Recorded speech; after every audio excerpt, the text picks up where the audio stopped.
Ini nih yang ditunggu-tunggu sama rekan-rekan di sini. Ya. Kok bisa kamu terima Tuhan gitu ya? Bertobat begitu. Gimana ceritanya?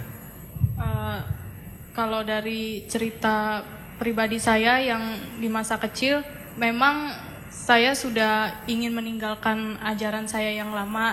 Namun saya belum berpikir untuk Kristen waktu itu. Yang penting saya ninggalin dulu. Yang penting ninggalin dulu. Iya, karena banyak ajaran yang saya dapat dari yang sangat mungkin untuk saya being forced gitu, dimana saya selalu dipaksakan untuk menggunakan atribut tertentu gitu. Padahal bagi saya untuk menggunakan itu adalah hak masing-masing gitu, tidak bisa dipaksa. Tetapi keluarga dari oma saya selalu memaksakan saya untuk memakai atribut tersebut gitu. Nah, makanya di situ, dari situ saya sudah mulai berpikir bahwa aku harus meninggalkan ini. Jadi yang saya tangkap mungkin karena kamu merasa selalu terpaksa melakukan segala sesuatu di agama itu ya.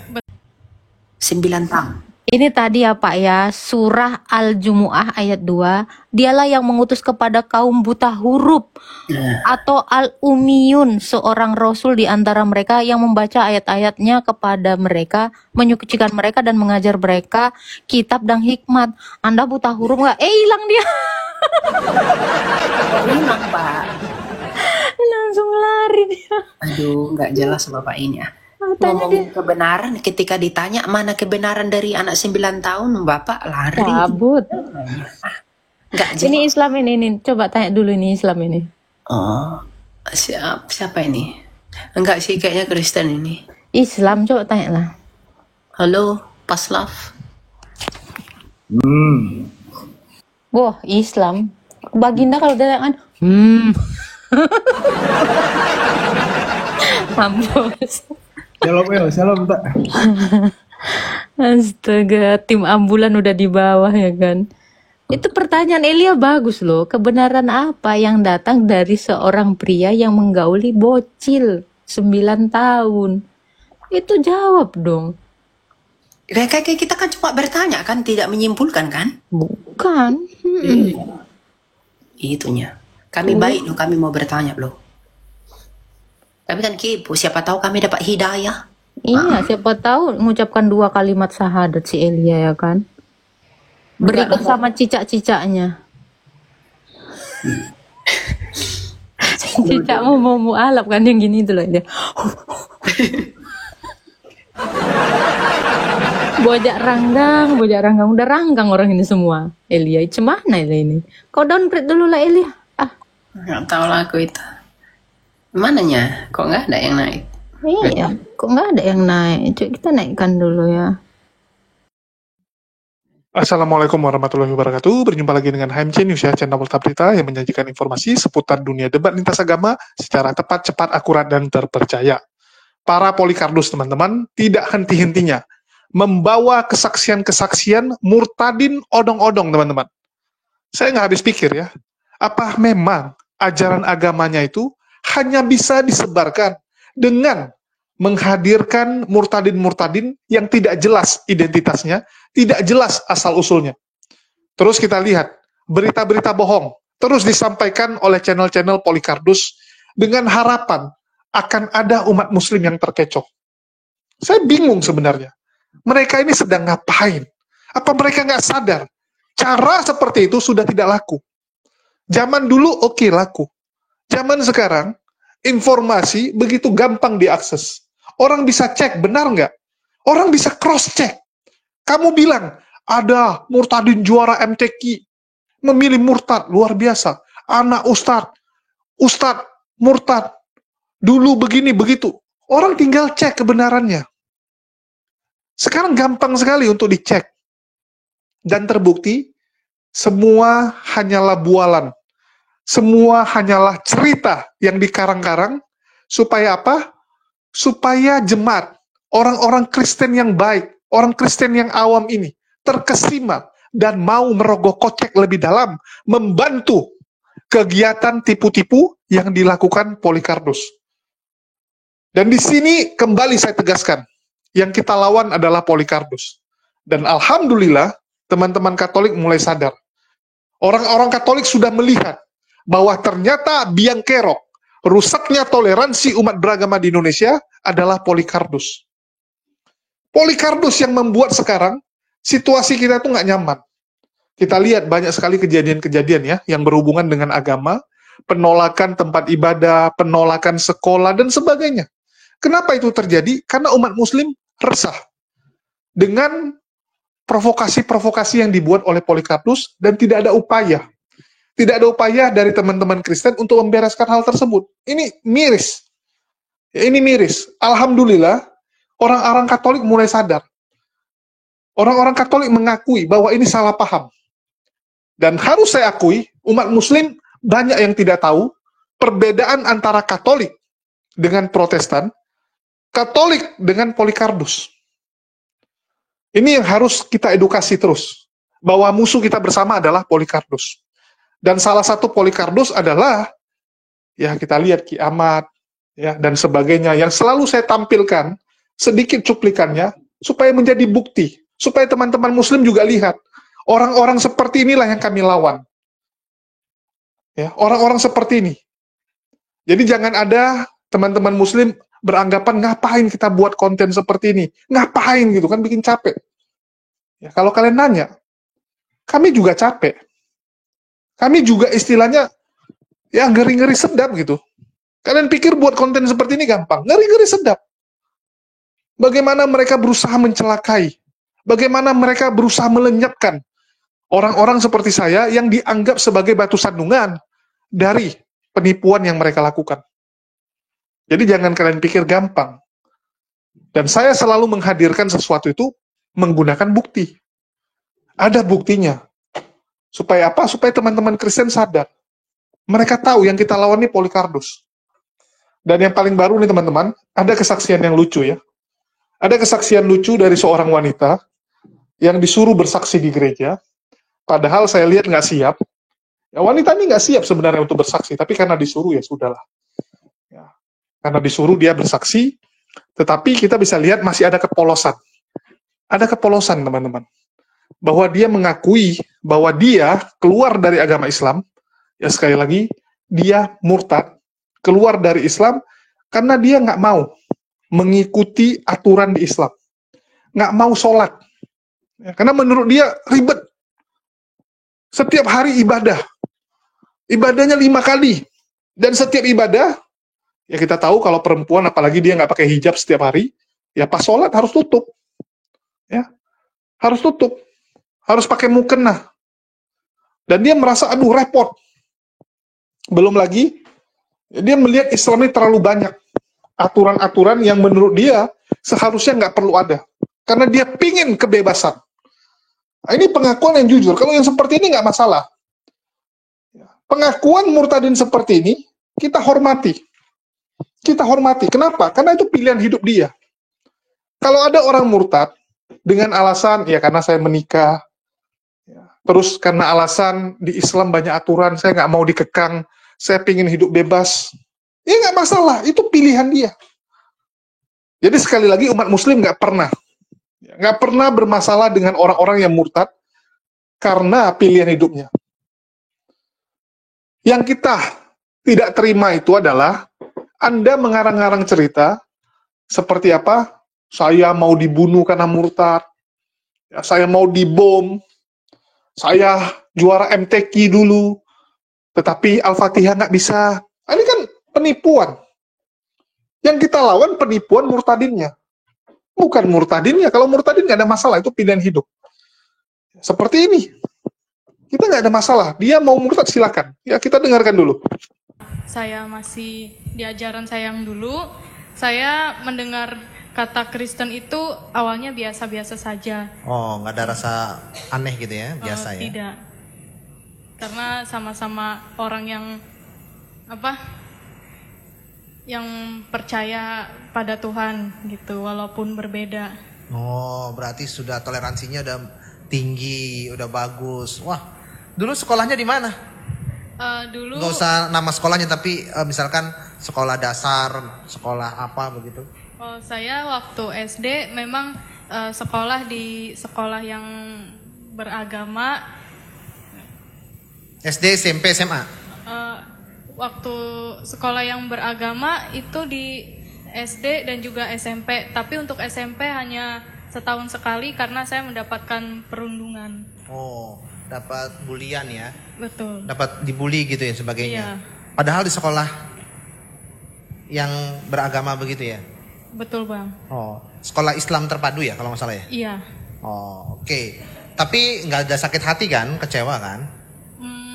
Karena kejadian sudah lama sih mungkin tidak ada kecewa gitu. Nah, yang bikin penasaran tuh kenapa teman-teman membuli Meisha?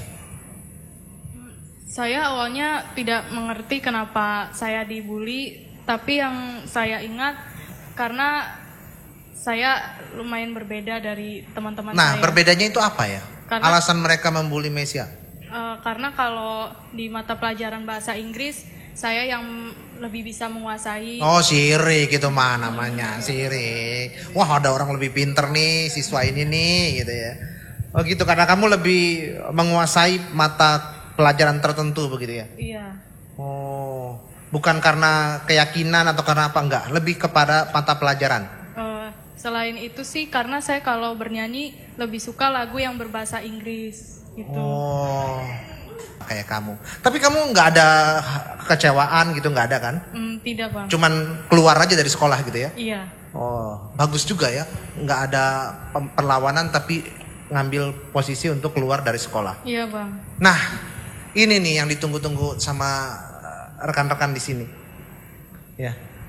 Kok bisa kamu terima Tuhan gitu ya? Bertobat begitu. Gimana ceritanya? Kalau dari cerita pribadi saya yang di masa kecil, memang saya sudah ingin meninggalkan ajaran saya yang lama. Namun saya belum berpikir untuk Kristen waktu itu. Yang penting saya ninggalin dulu. Yang penting ninggalin dulu. Iya, karena banyak ajaran yang saya dapat dari apa yang sangat mungkin untuk saya being forced gitu, dimana saya selalu dipaksakan untuk menggunakan atribut tertentu gitu. Padahal bagi saya untuk menggunakan itu adalah hak masing-masing gitu, tidak bisa dipaksa. Tetapi keluarga dari oma saya selalu memaksakan saya untuk memakai atribut tersebut gitu. Nah, makanya di situ, dari situ saya sudah mulai berpikir bahwa aku harus meninggalkan ini. Jadi yang saya tangkap mungkin karena kamu merasa selalu terpaksa melakukan segala sesuatu di agama itu ya? Betul. Oh gitu. Bukan hanya atribut atau memang hanya atribut aja? Ada lagi sih. Seperti dimana saya selalu diberitakan dengan hal-hal yang berbau. Kalau di kita Boleh, sebut aja. kita dulu bilangnya hal goib. Saya dulu sering ditakut-takutin dengan kalau maaf kalau saya bilang kita kita hidup itu berdampingan sama mereka yang kita nggak bisa lihat gitu. Ya. Dan saya awalnya sangat takut dan stres juga, tapi karena saya makin didoktrin pada saat itu dan akhirnya mau nggak mau percaya, dan akhirnya ya saya bisa menampak mereka yang sering diceritakan. Oh, gitu. kamu bisa melihat mereka ya? Betul. Bisa melihat mereka ya? Sering Iya. atau jarang-jarang? Nggak terlalu sering juga sih bang. Tapi sekarang udah nggak? Selama saya ikut Tuhan Yesus sudah tidak pernah ada lagi. Haleluya. Ya. Oke. Nah, jadi merasa terpaksa, merasa kamu takut dan lain sebagainya. Terus ada pencarian. Waktu itu saya belum ada pencarian sih. Belum Bang. ada. Belum. Nah, bagaimana kamu bisa kenal kekristenan?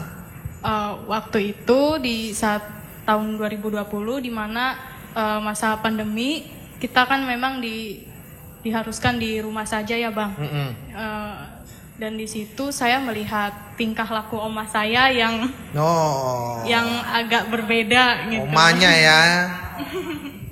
Agak berbeda di mana pada saat malam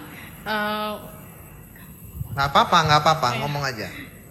pada saat malam memang ada jamnya melakukan ibadah malam, dan lalu saya lihat kenapa oma saya tidak. Saya tanya, kok oma nggak ibadah sih itu malam ini? Terus kata oma, mohon maaf ya, tidak ada perintah di Kitabnya. kitab saya yang lama. Lalu setelah saya mendengarkan itu, tapi oma saya memperbolehkan saya, silahkan kalau saya mau melakukan. Tapi saya memilih untuk tidak melakukan karena tidak ada aturannya gitu. Oke, ya. Jadi karena oma. Awalnya sih. Awalnya karena oma. Lalu apa yang membuat kamu ambil keputusan kamu menjadi seorang Kristen? Karena awalnya itu oma selalu cerita bahwa awalnya sih perbandingan ya antara ajaran Kristen sama ajaran saya yang lama. Dan oma selalu bilang, ini intinya aja ya bang ya. Oma selalu bilang bahwa waktu itu bilangnya kita Isa Al-Masih adalah juru selamat, dan siapapun yang mengikut dia akan selamat dan sudah pasti masuk ke surga gitu. Jadi saya memilih ikut Kristen karena saya yakin bahwa Tuhan Yesus adalah yang menyelamatkan saya. Iya, bahwa saya mendapatkan kabar bahwa Tuhan Yesus adalah juru selamat dunia dan yang menyelamatkan manusia dari segala dosa dan maut. Jadi saya memilih ikut Tuhan Yesus agar saya selamat. Haleluya. Nah, kamu hanya karena dorongan itu atau memang kamu pernah melihat Tuhan Yesus itu sendiri datangi dalam mimpi atau wujudnya atau bercakap-cakap begitu, pernah? Waktu itu jujur ya, saya waktu masih di ajaran saya yang lama, saya pada saat SMA saya sekolah di homeschooling di Kak Seto, yang dimana teman-teman saya ini beragam agamanya, dan saya lebih banyak bergaul dengan teman saya yang beragama Kristen itu. Dan saya selalu mendengar cerita dari mereka kalau mereka selalu beribadah dan sharing-sharing tentang ajaran agama mereka. Dan saya waktu itu sempat tertarik karena agama mereka ini, maksudnya Kristen itu ajarannya itu menyenangkan dan ibadahnya itu kayaknya seru gitu, nyanyi damai gitu ya, sukacita. Betul, gitu ya. dan saya tidak pernah mendengar dari mereka kalau mereka dipaksa oleh orang tuanya harus memakai atribut tertentu gitu. Hanya saya sendiri pada saat itu. Berarti kamu butuh yang namanya kebebasan. Betul, pada saat itu. Sebelumnya kamu terpenjara oleh aturan, terpenjara oleh mungkin syariat, akidah dan lain sebagainya. Nah, terus kamu memilih Tuhan Yesus sebagai Tuhan dan Juru Selamat. Betul, karena saya berpikir bahwa saya ini, mohon maaf ya Bapak Ibu, saya waktu itu hidup di dalam liar or kebohongan gitu, dan saya harus mencari mana Tuhan yang benar gitu. Karena selama ini saya tidak pernah mendapatkan kasih Tuhan di agama saya yang lama gitu. Nah gini, saudara harus tahu Tuhan Yesus itu memerdekakan.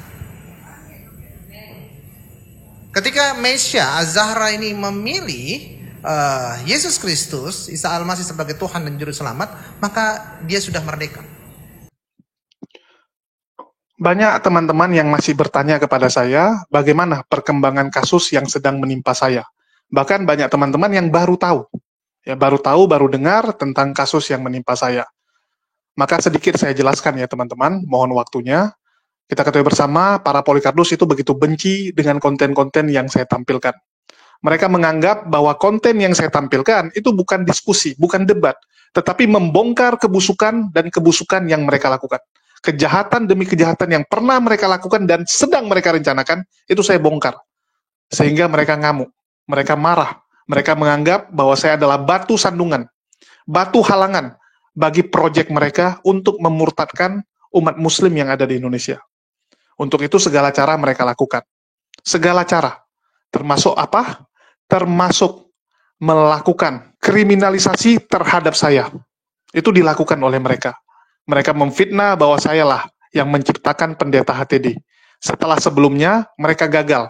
Mereka gagal dengan fitnah bahwa sayalah biang kerok yang menyatakan titik Tuhan mereka. Padahal saya hanya memberitakan seorang pendeta bernama HTD yang menyampaikan pesan tersebut. Terus mereka ubah. Mereka bilang HTD saya yang ciptakan. Sebelumnya mereka tuduh saya yang ciptakan. Ya, saya yang ciptakan pernyataan itu sekarang diubah. Bahwa HTD saya yang ciptakan. Luar biasa, segala cara mereka lakukan. Dan kita sedang berupaya, teman-teman. Ya, kita sedang berupaya, mohon doanya saja. Ya, semoga bisa beres. Dan sekali lagi, saya tegaskan ya, bahwa saya sadar akan resiko yang saya hadapi dari membuat konten-konten seperti ini. Dari konten-konten yang membongkar mereka. Tetapi saya berpikir kalau bukan saya, siapa lagi teman-teman? Ya, saya ambil tanggung jawab ini dengan harapan apa yang saya lakukan bisa mencerdaskan dan memotivasi teman-teman untuk sadar dan ikut mencari tahu dan membongkar kebusukan demi kebusukan yang dilakukan oleh Polycarpus. Dan saya yakin bahwa pertolongan Allah itu luar biasa. Tuhan yang saya sembah, Allah Subhanahu wa Ta'ala, jauh lebih besar, teman-teman, dari segala masalah yang kita hadapi. Dari segalanya. Karena saya sangat yakin bahwa Tuhan yang saya sembah itu adalah Tuhan yang benar, maka saya tidak takut. Saya tidak takut dengan segala momok, dengan segala upaya Polycarpus untuk mencelakai saya. Memang mereka punya power, mereka punya kekuatan. Mereka bisa membungkam saya. Membungkam secara tubuh saya. Tetapi, sekali lagi teman-teman, saya percaya perjuangan saya tidak akan sia-sia. Itu aja yang bisa saya sampaikan. Mohon doanya teman-teman ya. Mohon doa dan juga dukungannya agar saya bisa selamat menghadapi Polycarpus ini. Dan kalaupun saya harus celaka, saya katakan bahwa saya siap. Ya, saya siap teman-teman. Walaupun endingnya mungkin saya akan kalah, saya akan dicelakai, tetapi saya yakin jannah tempat saya. Itulah yang sudah saya siapkan dari sekarang. Makasih buat teman-teman semua ya. Jadi dia memilih murtad hanya karena malas diatur. Ya, karena memang Islam itu adalah agama yang penuh dengan aturan supaya kita nggak salah jalan. Berkali-kali saya tegaskan, manusia itu punya free will. Itulah yang membedakan kita dengan makhluk lain. Itulah yang membuat manusia itu bisa baik seperti malaikat, bisa jahat, lebih jahat lagi dari setan. Itulah manusia itu. Ciptaan yang sempurna, luar biasa. Jadi kita bisa lihat, ada orang tuh jahatnya nggak ketolongan, sadis. Ya, bisa membunuh anak kecil, bisa melukai orang, tanpa ada rasa sedih, malah ketawa. Kalau kita bilang psycho ya, udah psycho tuh orang. Ada orang kesenangan seperti itu. Ada yang membunuh orang untuk dimakan. Kenapa bisa sebrutal itu? Ya karena hidupnya nggak ada aturan. Nggak ada aturan, teman-teman. Di Islam jelas, tujuan kita mana? Jannah. Sekali lagi ya, Islam adalah agama yang membuat kita stick on the road. Ya, kita tetap di jalan kita yang benar untuk menuju jannah. Kita bukan punya tujuan jalan. Ya, kita bukan punya tujuan, udahlah kita nginap di jalan aja, atau kita mutar-mutar. Karena tujuannya jalan, dia mutar-mutar di jalan itu. Kita enggak. Tujuan kita jelas jannah. Jadi bagaimana mencapainya? Ya kita harus ikut jalannya. Jalan yang lurus. Kan begitu. Ikut jalannya. Terus supaya kita nggak melenceng ke kiri dan ke kanan, tetap lurus, harus ada aturan. Harus ada aturan. Walaupun bagi daging, bagi tubuh kita, itu berat. Berat, teman-teman. Pagi-pagi subuh bangun. Berat. Tapi kita harus lawan hal itu, teman-teman. Karena setan menggoda kita supaya tidur terus, ngapain bangun, kan gitu. Setan yang membujuk rayu kita supaya tidak melakukan perintah Allah. Ini yang kita lawan. Dan saya yakin kalau kita minta kepada Allah, Allah yang bantu. Dulu saya berpikir ya, gimana caranya bangun subuh setiap hari. Itu awal-awal teman-teman. Tapi ternyata badan saya auto bangun. Mau tidur jam 12 malam pun, ya, tetap jam setengah 5 udah bangun. Kadang-kadang molor ke jam 5. Tapi tetap bangun teman-teman. Jam berapapun tidur tetap terbangun. Walaupun selesai sholat subuh, ya tidur lagi teman-teman. Ya tidur lagi. Kadang-kadang nggak bisa tidur, gara-gara main HP jadi nggak ketiduran. Ya paling nanti siang baru tidur gitu. Supaya total tidurnya masih 6-7 jam lah. Jangan sampai kurang kan begitu. Jadi, sekali lagi, Islam itu adalah agama yang penuh aturan. Betul. Ya, kita nggak pungkiri itu. Banyak orang yang keluar gara-gara nggak sanggup. Saifuddin Ibrahim, si Beluku Suntur, dengan jujur mengakui dia keluar karena nggak mau diatur. Perempuan ini keluar karena nggak mau diatur. Dan masih banyak yang seperti itu. Mereka pingin bebas. Ya, suka-suka saya lah, mau nyembah Tuhan atau enggak. Suka-suka saya lah, mau pakai pakaian apa, mau telanjang kayak gitu kan. Sekarang banyak tuh yang komentar, ngapain tutup-tutup? Ya, Tuhan lahirkan kita nggak tertutup kok. Kenapa harus tutup rambut, tutup semua gitu kan? Buka saja gitu. Ya sekalian aja, Anda buka celana, buka baju, ngapain ditutup-tutupi kan begitu. Jadi memang mereka ini ingin hidup tanpa aturan, dan itu menurut saya dari setan. Ya, biarkan saja. Jadi memang beda kelas. Kita harus katakan beda kelas. Di mereka kan, ya mohon maaf, panduannya dari mana? Manusia kan? Siapa yang menyuruh mereka ibadah hari Minggu? Perintah Tuhan atau enggak? Coba tanya. Coba kita tanya sama mereka. Mereka ini ibadah hari Minggu, terus nyanyi-nyanyi, ya, setelah nyanyi dengar khotbah terus pulang, itu siapa yang ngajarkan? Tuhan atau manusia? Udah benar nggak seperti itu? Apakah Yesus seperti itu datang ke gereja hari Minggu? Enggak. Setahu saya enggak ya. Coba tanya kepada teman-teman Kristen, kalian ngikut siapa sebenarnya? Siapa yang ngajarin hari Minggu? Mereka pasti akan bilang bapak gereja, pendeta. Tapi begitu ditanya, bapak dan pendeta ini siapa yang ngajari? Ya, bapak-bapak gereja ini siapa yang ngajari? Mereka akan nggak tahu. Mereka akan biasanya seperti itu. Jadi kembali teman-teman, itu pilihan mereka. Dan di sini saya akan tampilkan bagaimana misionaris yang notabene sudah lebih ngerti kekristenan dibandingkan wanita itu, malah pingin masuk ke agama yang penuh aturan ini. Jadi lucu ya, orang yang pengen bebas, pindah sebelah. Orang yang udah mengenal agama sebelah, ya pingin hidupnya dituntun, masuk ke Islam. Masuk ke Islam. Kenapa? Nggak enak teman, kalau jalan itu nggak ada rambu-rambunya.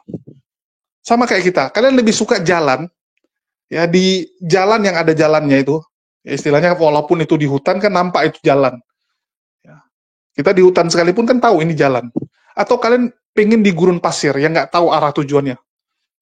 Di gurun pasir itu kan kita bingung kiri kanan mana gitu, nggak ada rambunya. Kalian lebih memilih jalan di mana? Kalau saya lebih bagus yang ada panduannya, panduan yang lengkap dan jelas. Ya, mohon maaf, walaupun mungkin lebih susah. Ya, lebih susah. Islam susah. Bagi orang yang malas-malasan. Tapi kalau kita minta kepada Allah, Allah yang akan kuatkan kita. Itu bedanya. Kita dikuatkan oleh Allah. Kalau mereka kan banggain gitu, yang seminggu sekali, hanya nyanyi-nyanyi, menurut Gilbert ya. Gilbert bilang enak, kita cuma nyanyi-nyanyi gitu. Dan nggak perlu bersih-bersih. Baru pulang dari potong daging, dari tikam orang, dari pacaran, dari berhubungan suami istri, nggak perlu bersih-bersih, langsung bisa. Ya. Nggak perlu bersih-bersih. Menurut Gilbert, bukan menurut saya. Oke, kita bandingkan dengan misionaris yang akhirnya menemukan hidayah, dan ini agak lucu ya, menemukan hidayahnya di kandang ayam pula. Oke, kita dengarkan dulu. Saya biasa dipanggil dengan Ainun. Saya berlatar belakang dari Nasrani, lebih tepatnya saya dari sekolah tinggi Alkitab, dan saya mengambil jurusan misionaris. Saya dari 8 bersaudara dan saya anak ke-6. Orang tua saya masih Nasrani, tetapi mereka semua sudah meninggal saat ini. Di sekolah itu apa yang dipelajari? Anda mempelajari apa di sini? Di sekolahan teologi ya, itu lebih banyak mempelajari tentang sejarah-sejarah. Pertama itu arkeologi, sejarah tentang bukti-bukti kitab, perjalanan Nabi. Terus kemudian juga menjelaskan tentang siapa Yesus, lebih banyak mengupas tentang siapa Yesus dan silsilahnya. Tetapi hanya sampai batas di situ saja. Dari kalau sejarahnya kita ambil dari sejarahnya Nabi Ibrahim itu sampai di batas Ismail, hanya sebatas itu aja. Selebihnya lebih banyak kita membahas tentang kelanjutan daripada sejarahnya Nabi Isa atau Yesus Kristus. Tidak dipelajari agama yang lain? Tidak. Fokus hanya di situ saja. Tetapi kalau studi banding kayak kita pernah itu mempelajari agama Hindu, Buddha seperti itu aja. Tapi Islam sama sekali tidak disentuh di sana. Oh, gitu. Ya. Kenapa? Saya masih ingat kata dosen saya itu dulu, bahwa kisah tentang Nabi Muhammad itu adalah kisah yang dibuat-buat gitu kan. Lahir di tempat yang sebenarnya tidak semestinya gitu kan. Dan itu masih tertancap di benak saya sampai dengan sekarang gitu kan. Bagaimana beliau mendeskripsikan tentang bagaimana agama Islam dan Nabi Muhammad yang setelah saya sekarang menjadi Muslim itu sangat berbeda sekali. Jadi memang sengaja nggak diajarkan, tapi agama yang lain dipelajari? Iya. Hanya Islam nggak dipelajari? Iya. Hindu, Buddha, kita dulu studi banding ke pura seperti itu, ke patung dewa, patung tidur itu ya. Nah, itu kita juga dulu ke sana. Bertemu dengan biara-biaranya kita ke sana. Katolik juga kita dipertemukan di sana juga. Ada beberapa kita kunjungan-kunjungan seperti itu. Islam nggak? Sama sekali. Berapa tahun sekolah di situ? 4 tahun, sama seperti S1. Iya. Anda lulus? S1. Ya. Tidak sampai lulus karena saya di DO terlebih dahulu. Di DO lebih dahulu? Ya, jadi saya 3 tahun saya di sana, terus kemudian saya kena DO. Oh, kenapa? Saya di DO itu karena awalnya dalam beasiswa kita tidak diizinkan untuk mendirikan lembaga atau melakukan suatu kegiatan terkait dengan badan hukum. Kemudian dalam proses saya berjalan S1 itu sudah menjelang 3 tahun, udah hampir selesai. Saya mendirikan lembaga pendidikan, lembaga bimbingan belajar, lebih tepatnya seperti itu. Terus kemudian saya tidak diizinkan dan saya suruh memilih antara lembaga bimbingan belajar atau saya melanjutkan kuliah.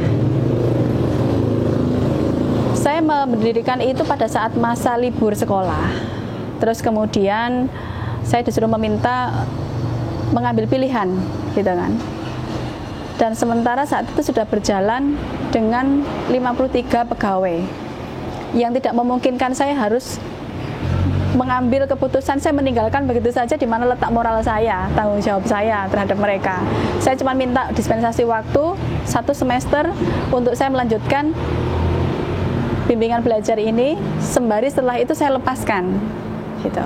Saya akan berikan kepada teman saya, tetapi saya tidak ada kesempatan ke sana, sehingga akhirnya saya memilih bahwa hari itu juga saya harus putuskan, saya memilih untuk saya mempertahankan lembaga bimbingan belajar karena moralitas itu yang saya pertahankan. Ya, kemudian besoknya saya muncul langsung di salah satu koran di Jawa Timur yang terpampang nama saya dan foto saya, bahwa nama saya pemilik daripada lembaga bimbingan ini tidak memiliki hubungan secara yuridis dan bla bla bla dengan sekolah tinggi tersebut. Gitu.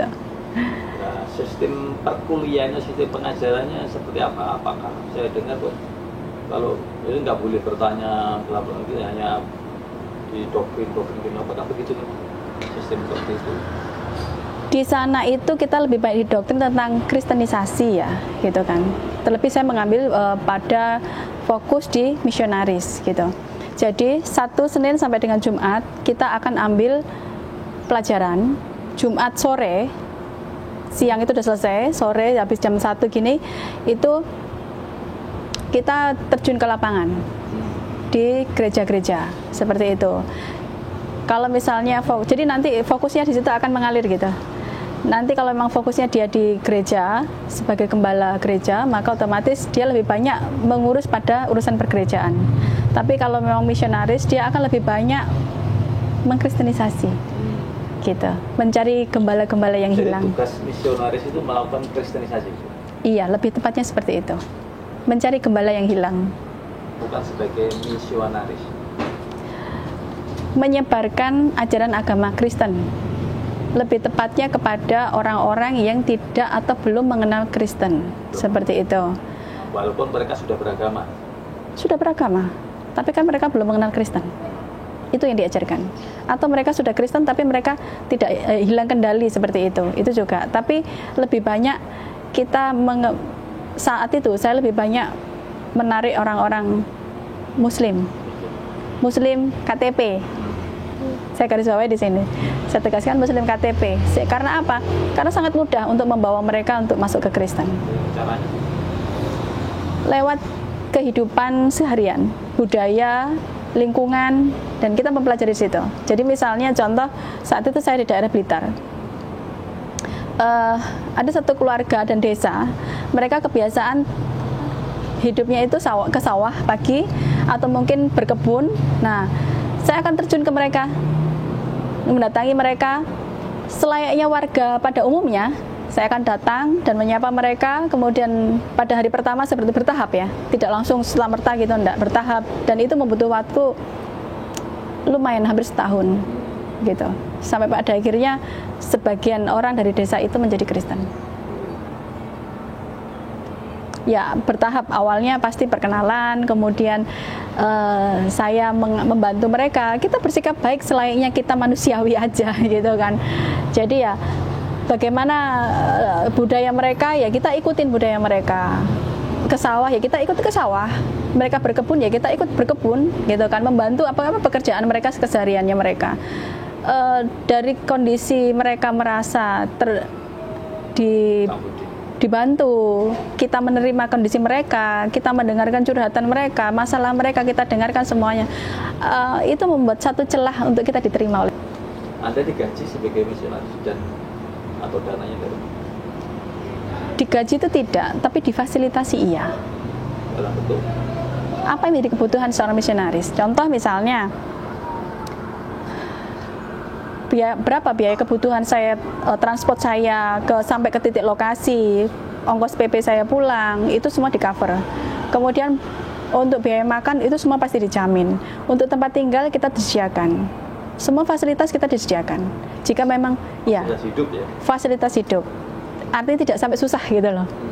Jadi kalaupun kamu menyebarkan agama ke arah satu penjuru sana, itu kita survei dulu di sana, kebutuhan kita apa, berapa transport ke sana, berapa naik line-nya, mungkin naik line atau mungkin perlu motor, perlu mobil, jangkauan kemana, berapa kilo, itu semua kita jelaskan pada titik awal survei. Kemudian kita ajukan dan dana itu akan dikeluarkan setiap kita akan mengarah ke lokasi tersebut. Dan itu tugasnya 1 minggu 1 kali, Jumat sampai dengan Minggu atau Ahad siang. Selesai acara kebaktian itu kita pulang. Biasanya berapa?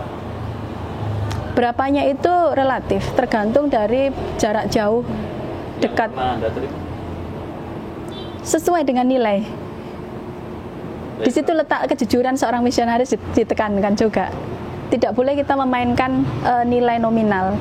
Jadi seorang misionaris itu ditekankan adanya kegigihan, kejujuran, kesetiaan, dan sosial. Bagaimana kita bermasyarakat di masyarakat tersebut. Nah, untuk kehidupan pribadi nggak ada gaji tadi nggak? Tidak tercover di situ. Kan itu kan biaya dari untuk misionaris pada saat perjalanan kan. Untuk biaya hidup itu ada lagi yang di cover. Beda tapi. Beda lagi. Jadi kalau dari ini tadi kan untuk biaya proses praktek tugas itu kita di cover sama instansi pemerintah, instansi dari sekolahan gitu kan. Terus kemudian nanti untuk biaya keseharian itu kita ada beasiswa sendiri. Uang buku itu ada beasiswanya sendiri, seperti itu. Jadi setiap bulan nerima berapa untuk biaya itu? Waktu itu hampir saya tidak bisa terima secara langsung karena semua transfer ke sekolahan. Gitu. Jadi segala macam urusan, saya perlu baju ya sudah, saya beli baju, berapa biaya kebutuhan baju nanti akan ditransfer ke pihak sekolah. Saya ngajukan ke sekolah. Nanti ada donatur beasiswa, saya dulu dapat beasiswa dari Amerika sama Korea. Nah itu, nilai itu tidak akan tertera. Nilai tidak akan pernah tertera. Karena nilai itu akan membatasi. Tapi berapa banyak yang saya butuhkan, itu akan tercukupi. Prinsipnya seperti itu. Karena nilai itu membatasi. Jadi tidak pernah kekurangan ya? Hampir tidak pernah kekurangan. Seperti itu. Yaitu tadi, tidak ada perjanjian nilai berapa yang saya butuhkan, tapi seberapa banyak yang saya perlukan akan disediakan. Seperti itu. Artinya sudah ada yang berhasil dimurtadkan. Saya? Ya, sudah ada yang berhasil Anda murtadkan. Ada. Berapa? Kata ada itu membuat saya bukan bahagia, tapi kata ada itu membuat saya menangis. Nyur sewu ya. Ada. Kalau dibilang berapa, pernah itu saya masih ingat satu keluarga. Ini fase ke Islam. Prosesnya gimana? Sehingga seorang misionaris dibentuk kembali alam. Saya menyukai bidang bisnis. Awalnya seperti itu. Jadi ketika tadi saya mendirikan lembaga bimbingan, terus kemudian saya hijrah ke Jakarta, saya mengelola satu usaha juga di Jakarta tahun 2004. Ya, jadi beda sekali teman-teman. Beda sekali kualitasnya. Dan saya rasa nggak perlu saya jelasin panjang lebar lagi ya, kalau kesaksian-kesaksian para mualaf ini. Dan mereka ini adalah orang-orang yang menemukan kebenaran. Ya, padahal kalau ditanya kan, nggak enak kan gitu kan, harus ini, harus itu gitu. Mereka enjoy saja.